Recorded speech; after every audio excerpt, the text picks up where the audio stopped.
What's up, real estate team builders? Lars Hedenborg here, the founder of Real Estate B School. Today, we're going to take a little bit of a different path. I've got Cody May, who is the founder and runs a company called Studio PTBO. He'll explain in a second here what that means. And I met Cody in a really high-level mastermind and found out after the fact that he has committed his existence professionally to helping real estate agents with the grind that is lead conversion and all the tech and marketing around that entire, like I said, pure grind. So Cody, why don't you give us a quick intro, kind of let the listeners know a little bit about you, your background, and why you chose real estate. I question myself why I chose real estate on some days, but yeah, let the audience get to know you a little bit. Yeah, thank you first off, Lars, so much for having me. I really appreciate it. Like you said, my name is Cody from Studio PTBO. We are a full service marketing agency and software company that serves real estate agents, helping them to do three things really well: attract more leads, generate more appointments, and give them the tools and training that they need in order to convert those appointments to clients. And I started out my journey in telecom. I ran teams and about four or 5 years ago, I kind of transitioned out of telecom, managing teams for a company called Best Buy, and decided to start my agency. My agency was really founded around helping, brands and businesses really create great content. And we've kind of like over the last couple of years have really dove more into the real estate space, mainly because we had a lot of great clients that were already working with us from a brand and marketing perspective. And I found that all the clients that we were working with that I was passionate about working with were real estate agents. And some of our best clients really came from the real estate space. And a couple of years ago, we kind of decided that we were really going to niche down in that area to really serve them at a high level, create a program that we know gets clients results. And we've had multiple iterations of what we've done. Recently I wrote a book called What If You Could: The Mindset and Business Blueprint for Your Life of Purpose. We've had the opportunity to kind of be featured on podcasts and been featured on things like Ticker News Australia, talking about our expertise in the real estate space. We've been featured on CHCH Ontario. And I say all that to kind of let you know that, we're just really passionate about what we do and really passionate about working with real estate agents, helping them really master this online space from not only a brand aspect, which, is really super powerful, but how do we actually create so many touch points? They say it takes 22 touch points for somebody to make a buying decision. And that's really what we're trying to do. And we're trying to increase the lead conversion from online to get them into an appointment. So that's a little high level overview on kind of who I am and what I did and where I kind of came from. And it's funny, when I first got involved in like lead gen, so having someone, essentially back in the day, a forced registration, right? They didn't really want to talk to us, but we put something in front of the thing they wanted to get access to. And this was back in 2008 when I got started in the space. And in those early days, like people actually wanted, for the most part, like we're okay talking to a real estate agent. They would give you accurate information. Every once in a while, you'd be like fu@fu.com, all those types of registrations. But it seems to me, and this is why I really wanted to get you on the podcast, since 2008, like just every year, lead quality has been going to complete crap. To the point where, admittedly, 3 or so years ago, and we sell hundreds of homes per year, we got out of the lead gen, that sort of process. So I'm interested to hear, let's get into the conversation about like what's working, how have you seen things evolve, what's not working.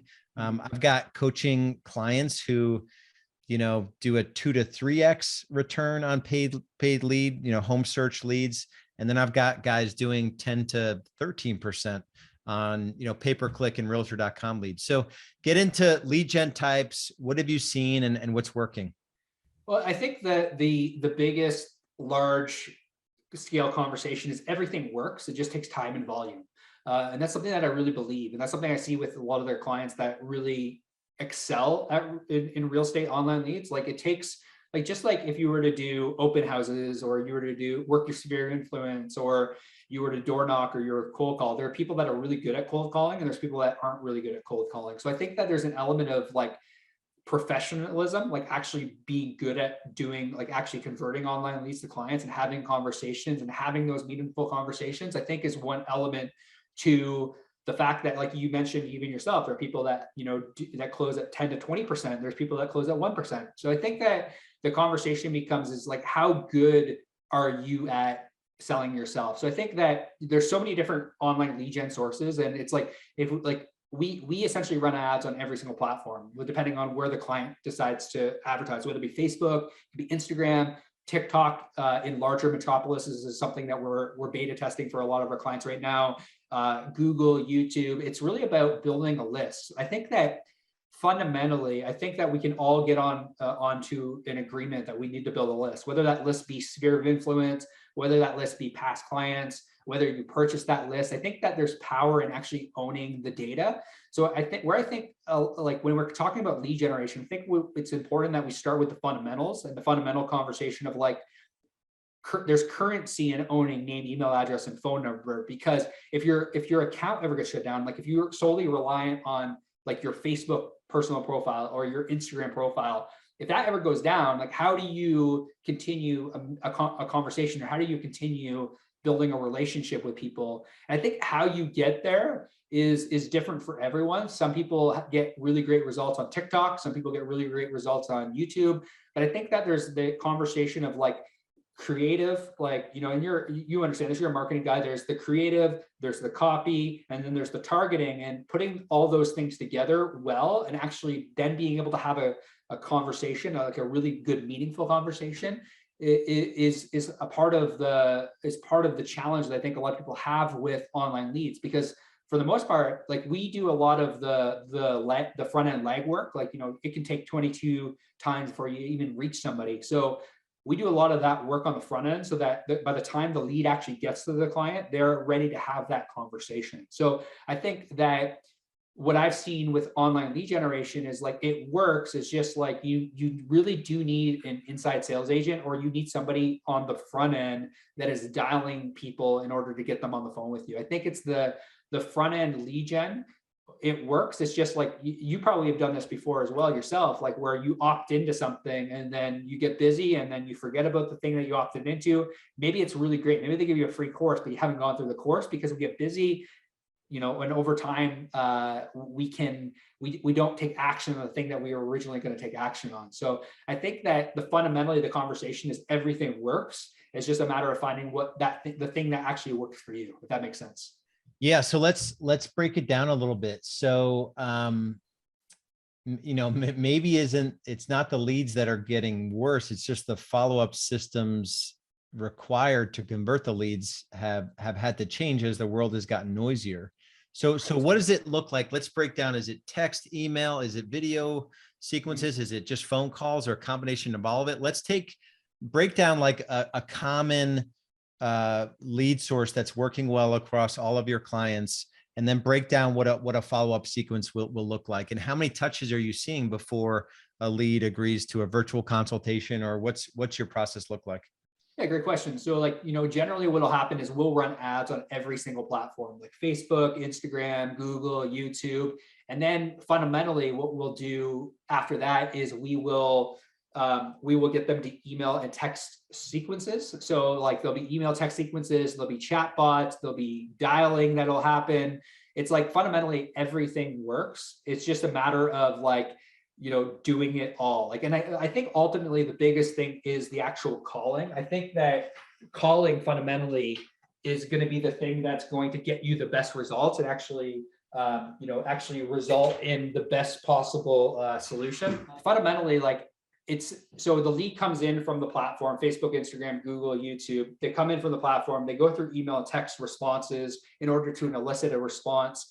And generally we're driving them to a booking calendar, very similar to kind of like a standard funnel, but also with your chatbot. So if say for example, an inside sales agent can't get to them right away, the chatbot acts as that inside sales agent, because if somebody opts in at like 2 in the morning, 3 in the morning, the idea that you need to follow up with a lead within 5 minutes in order to increase your conversion rate by 100 times still exists. So it's that element of like, okay, if we can't get to them through a phone call within 5 minutes, how do we get to them via automated messages? So I think that's one element. I think the other element that a lot of people miss as well is the retargeting. Like, it's like, you can't expect in your top of funnel, like your very first ad, that everyone's going to convert. There's a really interesting stat that my business coach talks about all the time, Talkie Moore, where he essentially says like 15% of the market is generally ready to go within that 90-day window.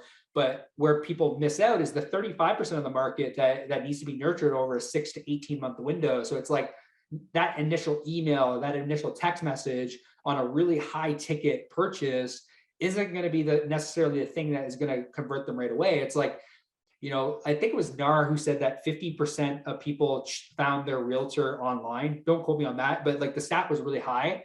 And it's like, we need to hit them with content, with value-added content as much as we possibly can. So to answer your question, it's email, it's text message, it's phone calls, it's chat bots. If we can supply all these things under one roof and do them all really well, we can increase the conversion. But to answer your question, it's really calling.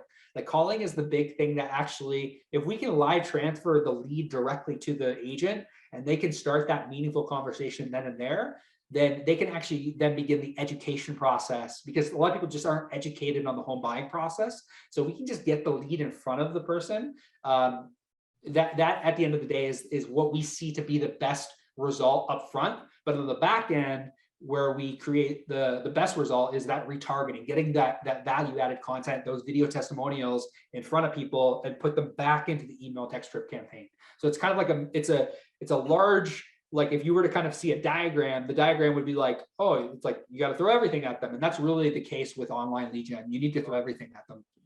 So when you look at, outside of, just hiring you guys, what do you see the most successful lead converters doing versus folks that are maybe, they've got leads coming in, but they're not converting? What would you say, like 3 things you could coach our listeners to? What would they be?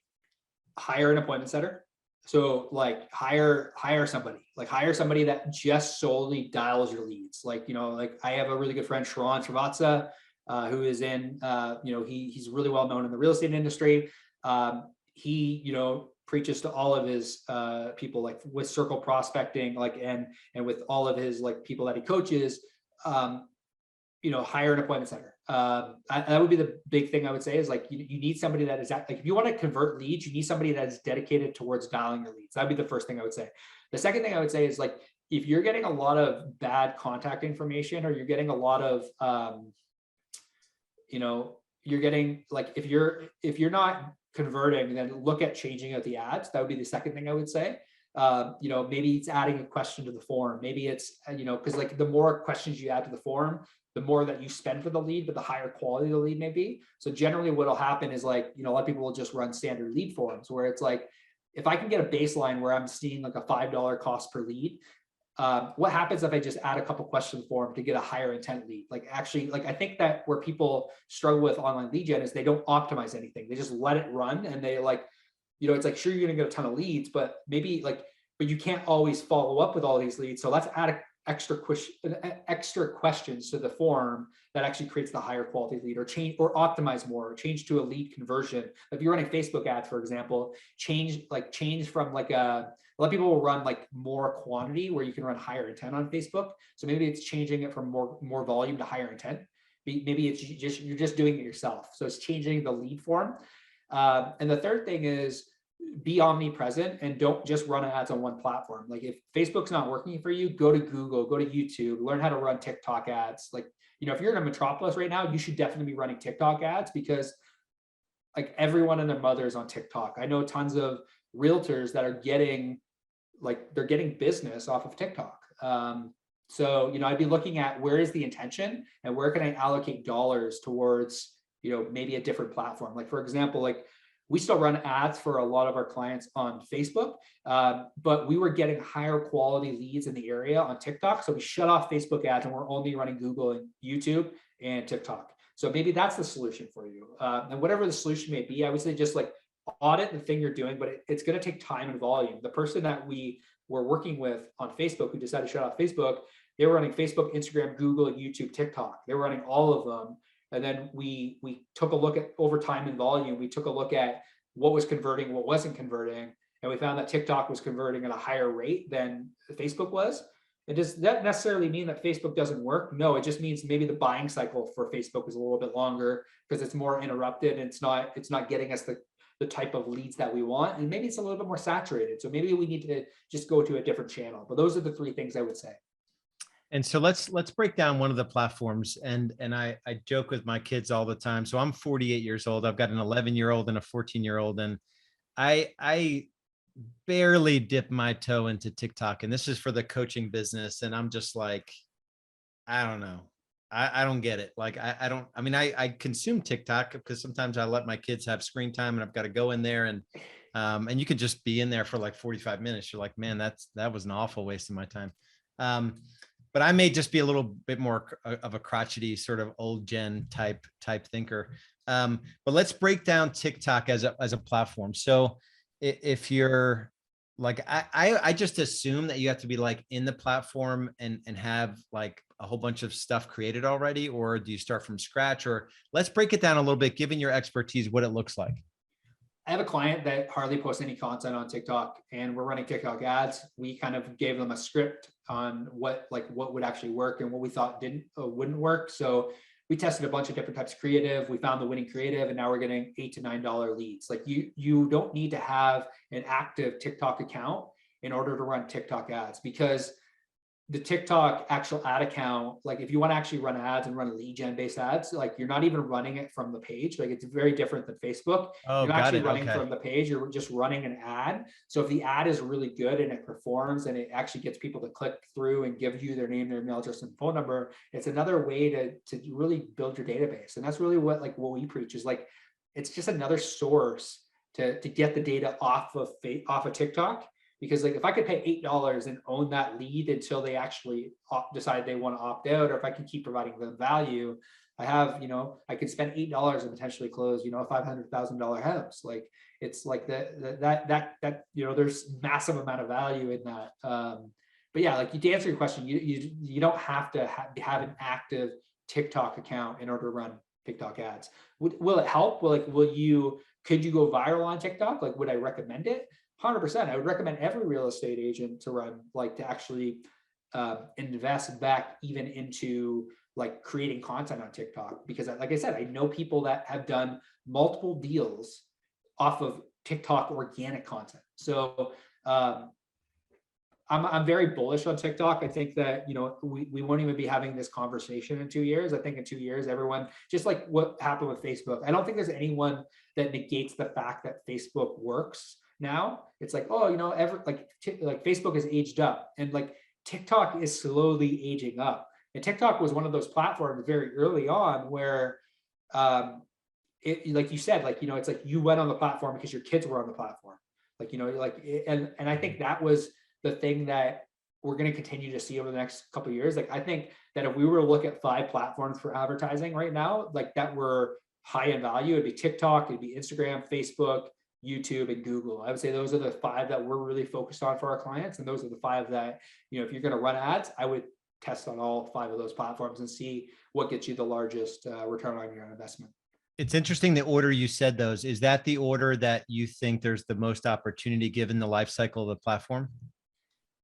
Yeah, I think so. I think that Facebook naturally is always going to be around, with this new meta change. I think that we're going to see a lot of, I think that Facebook is so far ahead of now that they're kind of in the crypto NFT space. I think that Facebook is here to stay. I think Facebook and Instagram will be monumental platforms. I think TikTok is in their third.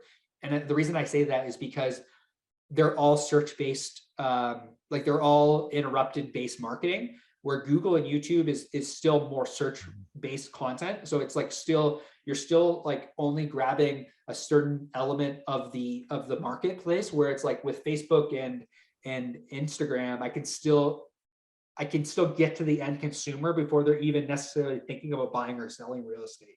That's the same thing with TikTok. It can still get to the consumer before they even have that conversation in their head that it's oh, look, I want to buy, sell a real estate, or I want to get this thing. I can get to them prior to even having that conversation with themselves. So that's where I think that if you look at a lot of teams, they have multiple lead sources, where it's like the large conversation then becomes like, and what I believe and like what we preach is like Facebook ads and all this advertising is just one lead source. You still need to work your sphere of influence. You still need to work your past client list. It's just like when you're ready to kind of add ads into the mix, it's that additional lead source that I think that every agent should have. Yeah, that's awesome. Man, that opens up like a whole new world that we can probably just continue to go with. And I'm going to go a little bit into all of that you just school us a little bit, since we have the opportunity to talk to, because I don't talk to guys that are like super leading edge in anything, because I'm so like old school and like only certain things work in business. And so let's kind of lean into this a little bit, like, and continue to get your thoughts on, for real estate specifically. And this is for team builders, you know, what do you see? Like, what are 3 tactics right now that you like definitely think everyone who's running a big business, so not so much maybe an agent selling, you know, only 2% of agents sell 25 homes or more. So maybe someone 50, 100 plus homes that they're scaling their business. What are like things they need to be thinking about when it comes to the platforms and lead management and all of this stuff? And then even we can get into the conversation about dialers as well. Yeah, I think that when we talked about the sphere of influence, past client list, I generally feel like if you're doing that many transactions, you probably have the sphere of influence and the past client list on lockdown. Like you generally, like I look at it like a triangle, like, you know, sphere of influence, past client list, you most likely have those 2 things locked down. The thing you're probably struggling with in order to scale is that additional lead source, which I think that as I talk to a lot of teams, that's mainly the thing that they're struggling with. So the biggest thing I would say is like, find your lead source, build your back end sales process. So that would be like one thing where it's like, okay, choose a lead source, build your back end sales process so that you're tracking your numbers. I think the biggest issue I see with like teams is they don't know their numbers, like, you know, or maybe they have a very high level overview understanding of their numbers. Like, you know, you need to be able to track, okay, I generated this many leads, I booked this many appointments, you know, out of the appointments, this is how many buyer presentations I did, this is how many seller presentations. Like, it's like, I would say like really dig deep into just that source and run multiple sources, like run Facebook, Instagram, run Google, YouTube, run TikTok, and then see, okay, out of those sources, if I can check all those sources, where are my sales coming from? Like, so that's where I think it's important to have like a really robust CRM or like a really robust backend system, so that you know you actually know where all of your lead sources are coming from. So I think that tracking is an important element to having this conversation around like, is this working? Is this not working? Am I asking for referrals? Would be the other thing as well. Like, it's like the biggest thing that I see a lot of agents or like a lot of teams doing is like, they have everyone on their team. It's like when they get a lead and they have a conversation and they're like, hey, we're not ready to go in until like 6 months from now. They say, cool, do you know anyone else that's looking to buy, sell, or invest in real estate? And then they get an introduction from that lead that's not ready to go right now. They get an introduction to somebody else who's ready to go. So I think that like having that conversation is going to be super important as well. And like training your team on having those conversations, and even training your team on, like, the second thing I would say, the training your team on how to get people over the hump of actually making a move. Because I think a lot of people, they hear the conversation with online leads of like, oh, you know, I'm not ready to, like, I'll be ready to go in 6 months.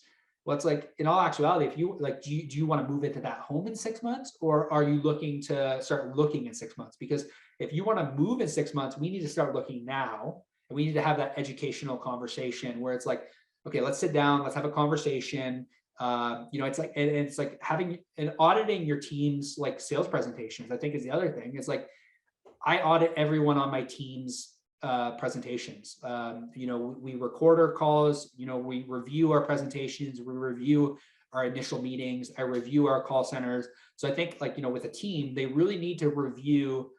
If it's Zoom presentations they're doing, I think the team leader should be reviewing the presentations to help their team convert at a higher level, especially with these online leads, rather than just kind of leaving them out to figure it out on their own. Maybe they have scripts, but maybe they're not auditing the scripts, is another thing. The third thing I would say is making sure that the biggest thing I see with teams is like their tracking pixels are kind of all over the place. Like even big teams, like you're missing out on so much opportunity by not running retargeting ads. Like a lot of times when we work with like large teams, we're running a lot of retargeting ads, like video testimonials. We're running value-based added content. We're kind of like acting more as an agency. And like a lot of teams I see online, their tracking pixels are dialed in. Like they have the Facebook pixel installed, they have their Google tag manager installed properly. They're running TikTok, they have TikTok pixels installed. So that would be the third thing from like an online lead gen source, I would say.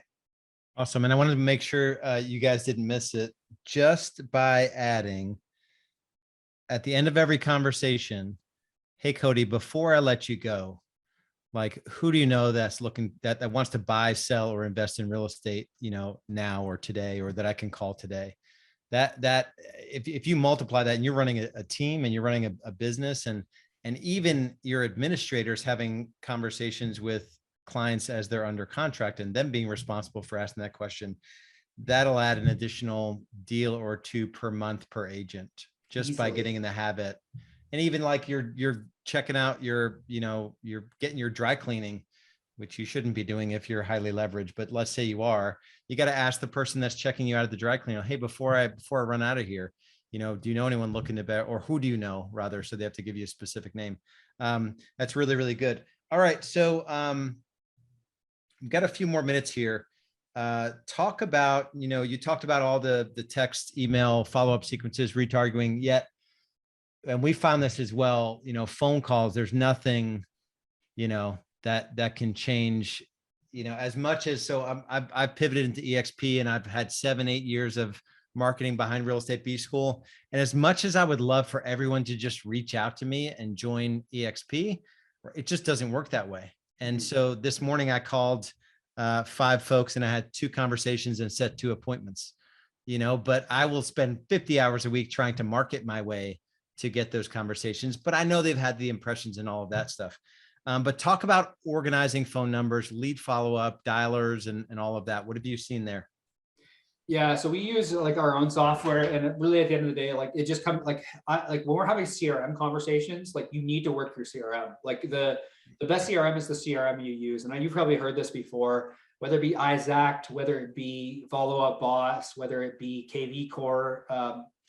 Like you just got to use it, and you got to use it daily. Like you need to schedule, like I always say to our clients, you need to time block time in your calendar, get a power dialer and hire somebody on your team or get somebody on your team to there'll be an integration you'll need to use with a power dialer. So generally a lot of people will use maybe they'll use Zapier to connect the two, but it's like if a lead comes through, you need to get that lead directly in your power dialer so that somebody can just actually, like once somebody on your team can click a button and start taking calls in the morning. If you can have somebody even calling 3 hours a day for you, just like dialing and using a script, like your business will change overnight. Like it's like that's really what we do. Like we use a program called Vici Dial that we have a bunch of agents that dial for our clients. Yeah, it's just a numbers game. And I in my head I envision the dog barking behind you like 180-pound like Rottweiler. No, super small dog in the background. Yeah, I'm like, yeah, hilarious. Of course, timing is perfect. So that's really, really awesome. All right, what's one thing? Let's end it with a final thought. Kind of given your diverse background, and I came into real estate from a corporate background, acquisitions and strategy, and like just totally out of left field in terms of getting into real estate. Kind of same with you and leading teams and seeing the mediocrity in our industry, and just and not in a negative way, but I looked at our industry from Real Estate B School perspective and like, I can really help this industry with the business training that it does not have. And you had the same mindset. I can really help this industry from like, we just don't have time as an industry and our personalities aren't geared toward being organized or, launching 5 different platforms. And sometimes we have a big personality, but we're not good at technology, and all of that stuff. So what's a single overarching sort of word of advice as we kind of end our time here? Believe in your ability to figure things out. That's where I think confidence is created, where, we say, oh, I'm not good at this thing, or I'm not a tech person. It's like, Well, sometimes like if we want to do big things in life, we need to believe in our ability to figure things out. And if we really want to, like, we want to run a larger business, like we might need to learn those tech things in order to actually outsource those tech things. So that would be the thing I say to all of our clients, all of my staff, everyone on my team. Is like, confidence is created in your ability to figure things out. So it's like, it's the Brendan Burchard calls it the confidence loop. It's like, the more confidence you have in yourself, the more you're likely to do the thing. And then you like do the thing, you're like, oh, this isn't as hard as I thought it would be. And then you create confidence. And it's that competence loop. It is the biggest thing I would say, is like, believe in your ability to figure things out, and don't be afraid to ask for help. I think the biggest thing that I struggle with early on in my entrepreneurial career is like, I had this like really weird egotistical like mindset that was like, I should know this. Where it's like, well, why should I know this? Like, why don't I just reach out to somebody and ask them for help that are already doing the things that I want to do? And that's why I got surrounded with Taki's community. And like, that's why I believe so much in investing back into personal development and business development, because I don't have all the answers. So it's the best way for me to get the answers is to be surrounded by people that already have the answers. So that's what I would say is like piece of advice. Awesome. That's really, really good. So what's the best way to get in touch with you, Cody? You can go to studioptbo.com. That's our website. You can reach me at cody@studioptbo.com if you want to chat a little bit more about advertising or, appointment setting. That'd probably be the easiest way, or just find me on Facebook. I'm pretty active there as well. Awesome. And if you're at the point in your business growth journey where you're struggling, you just want some guidance in terms of the stages of growth and the insanity that comes with every stage as you scale your business, I would say go to realestatebusinessgrowth.com. I'll give you a copy of a report, 6 stages of business growth and the pitfalls to avoid, the questions to ask yourself, the tools and systems to implement along your journey. So check out Cody at Studio PTBO.com or realestatebusinessgrowth.com. Much love, brother. Appreciate your time. Hey, thanks so much for having me. I really appreciate it. All right. See ya.